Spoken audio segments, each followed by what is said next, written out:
I'm feeling like a star, you can't stop my shine. Ang may-ari at inventor ng Ray Herbal Products. Magandang umaga, Ray. Magandang umaga po sa lahat ng nakikinig at nanonood sa DCMN.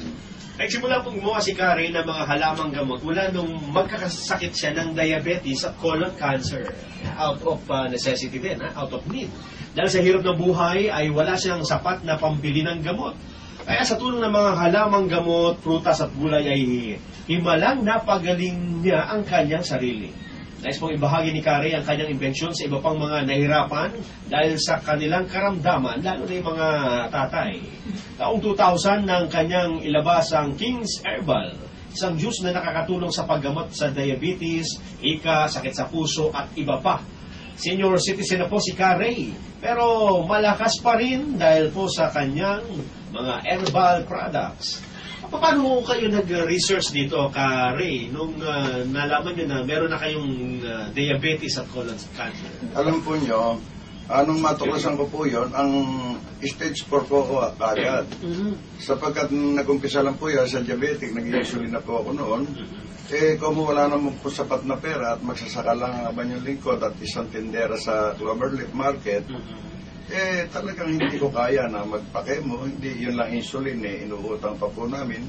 Kaya minabuti kong umuwi sa amin sa San Miguel, Bulacan, upang doon na lang maghintay ng kamatayan. Subalit may nag-udyok po sa akin noon, 1994 na nakikita ko ang mga kambing na gumagala sa mga bakuran at sa kabukiran. Yung po sinundan ko. Hindi ko naman pwedeng kanin yung kinakain ng kambing sapagkat meron iba matinig. Kaya ang ginawa ko po, inilaga ko po yun. Yung pong ininom ko ng 3 hanggang 4 na beses maghapon. Alam po ba nyo, masasabi natin isang malaking kababalaghan sapagkat sa loob lang po ng 3 to 4 months, nakarecover po ang abanyong lingkod at ngayon, makikita nyo sa edad ko pong 66 over senior citizen na po, ang kasiglahan ko, ang pakiramdam ko, parang 28 lang po ako. Parang okay yan. Opo. Pero teka, dun sa pagkakataong iyon na tinignan nyo kung anong kinakain ng mga hayop sa bukid, yun talagang dahil sa wala na kayong magawa sa inyong karamdaman. Opo, wala na. Gusto nyo lang na magbaka sakali. Opo, ang sabi nga ng mga kamag-anak ko, baka araw ako mamatay. Ano po ba naman ako? 3 buwan na lang inihintay ko. Bawat araw na nalalaga sa tangkay ng panahon unti-unti na akong nananagipos at hindi na po ako nakakatayo. Ito po, larawan ko po noon. Ay, oo nga, noong 1994. 94 po. At talagang kawalang pag-asa, talagang minabuti ko po na talagang maghintay na lang ng kamatayan sa pamamagitan ng sapiling ng aking mga kapatid. Ano mo bang, bukod sa diabetes at colon cancer, ano ba mga manifestation nito sa katawan ninyo? Alam po nyo, yung pakitagalog lang po, medyo... Ano po yung mga makikita sa katawan ninyo nung taglay ninyong karamdaman? Puro kwan po, ito po, nangingitim na yung mga binti ko na yan, may mga bukol na po, yung mga spinal cord, yung mga ganito, naglalak na po, hindi na po ako nakakalakad dito noon. Anong panahon na ito? Opo. Oo. Kaya minabuti ko, pagkaraan po ng 4 na buwan na pagkuha-kuha ko ng mga damo, mga talahib, kugol, bunga ng akasya, bunga ng ipil, kung ano-ano, lahat ng kinakain sa maghapon. Alam po ba nyo, nakatayo ako.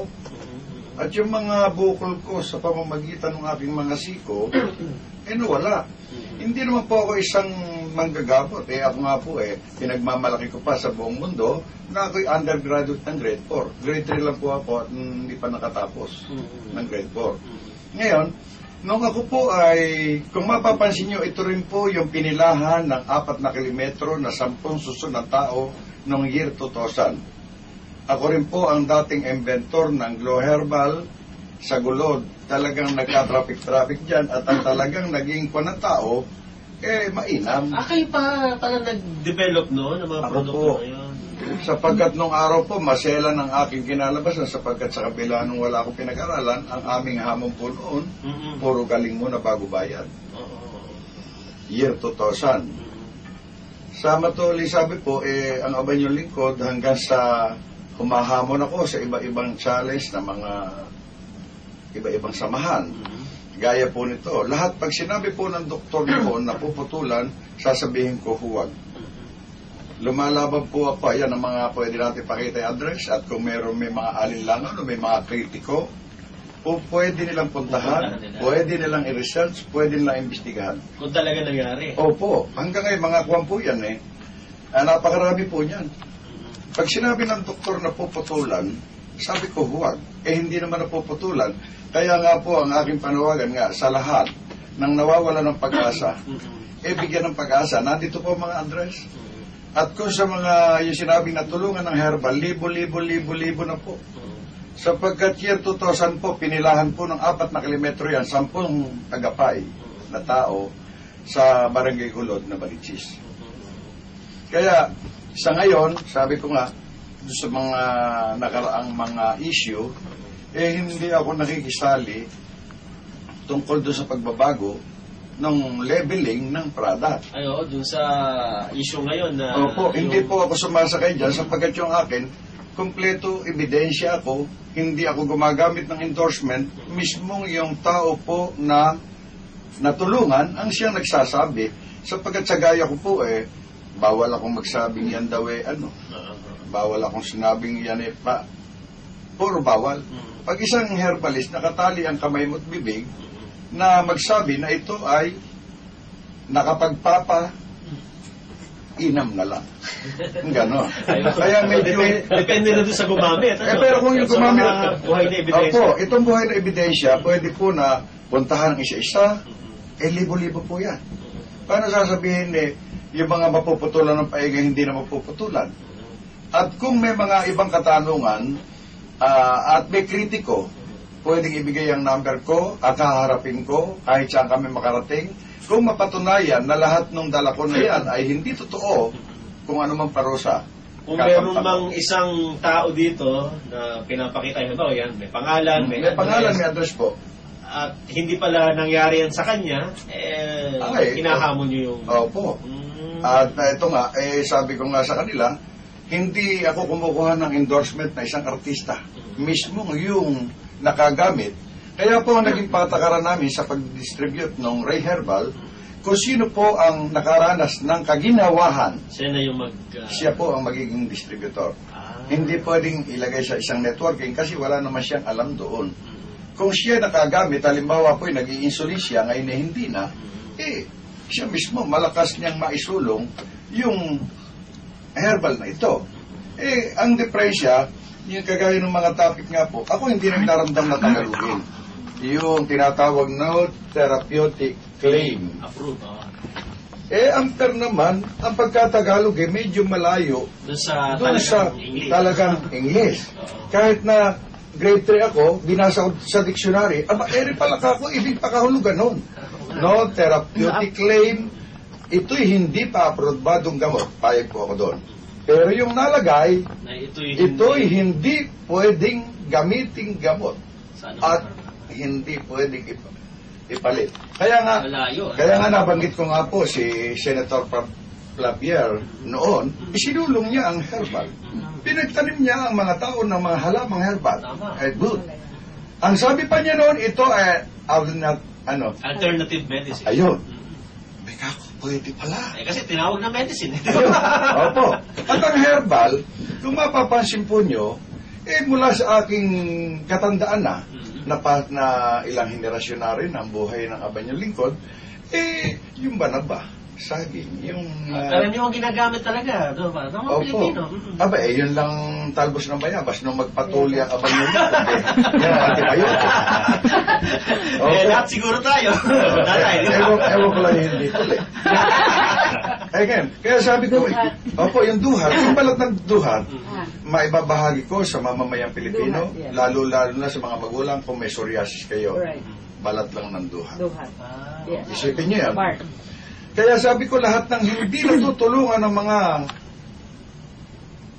mga dalubhasa pupunta sa Abang Lingkod. At kahit na ito herbal, pero ito kumpirmado, lahat yung taon to puputulan ng paa. Ngayon po nakatayo lahat. Ano ba mga diabetic Diabetic po. Pagka po kasi mataas ang blood sugar ng tao, Nagkakaroon ng...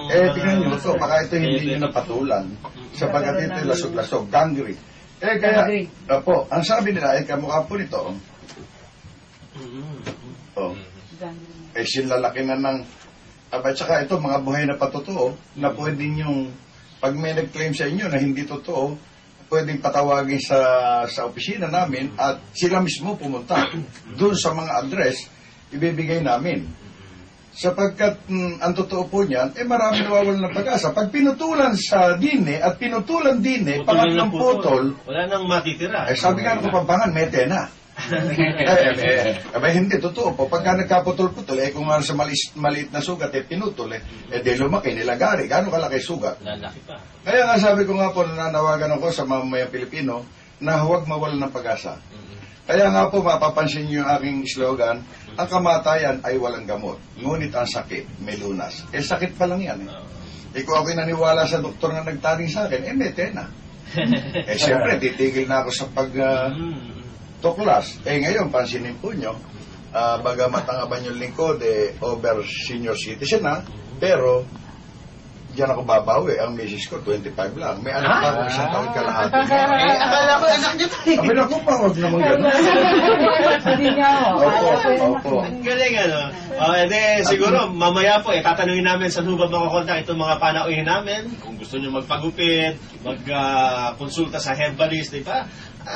Siyempre, alam nyo, nung mga bata pa tayo, talagang kinukonsulta natin, lola, lolo, ang binibigay sa atin talaga dahon eh. Diba? Opo, at saka lahat naman po ng masasabi nating gamot, mula sa herbal. Tama naman. Saan sila lilika? Kaya na maging synthetic ang lahat ng bagay, alam ba ninyo, nung araw wala namang malalaking ospital Clinic lang ng panahon po namin. Ang sakit lang kasi, sakit ng ulo, sipon, yan lang. Nilagnat kasi tapalan mo ka ng dahon at suwite, nawala. Ngayon, lumaganap ang karunungan ng tao, lumaganap ang kaalaman ng tao, maraming sakit. Tingnan nyo ngayon. Sakit. Lahat ng ospital lalaki.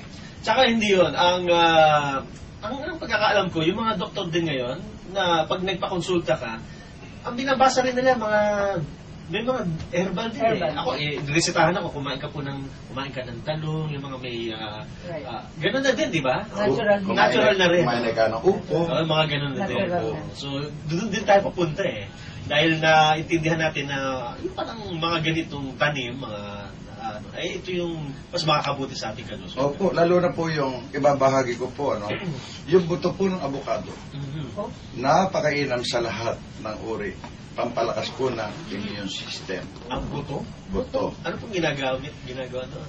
Kinakayas lang po yun. Alam po ba ninyo, sabi ko nga, pinag-aralan ko avocado, ba't ginawa siyang malaking buto kaysa sa laman? At sa lahat ng prutas, yan ang may ugat ang laman. Abay ko, ang dinaramdam mo lang ay arthritis. Halimbawa, yung rayong tinatawag ni Lola Sela. Abay, tanggal. Sapagkat, alam ba ninyo, kung ang sasabihin nila, lahat ng pinakamaraming buto, bayabas, atis, maliliit Granada. Lahat po ng dahon yan, Berry. antibiotic. Yes, Granada. Ako naman hindi maramot sapagkat sa naranasan ko at narating ko na rin naman yung tinatawag na wala ng pag-asa sapagkat kung may pinakamahirap na tao po noon, ako na po yun. Ngayon na hindi na po sumasala ang Abanyong Lingkod, kumakain na kami ng 3 oras sa maghapon. Maganda yan, ha? So, mamaya po, mga kababayan, pagbabalik natin, mga mensahe ng ating mga tatay na nandito. Kaya kwentuhang tatay tayo, di ba? Ganyan ang mga kwentuhan pagka mga tatay, sapatos, pagpagupit, at mga herbal, di ba? Sa pagbabalik ng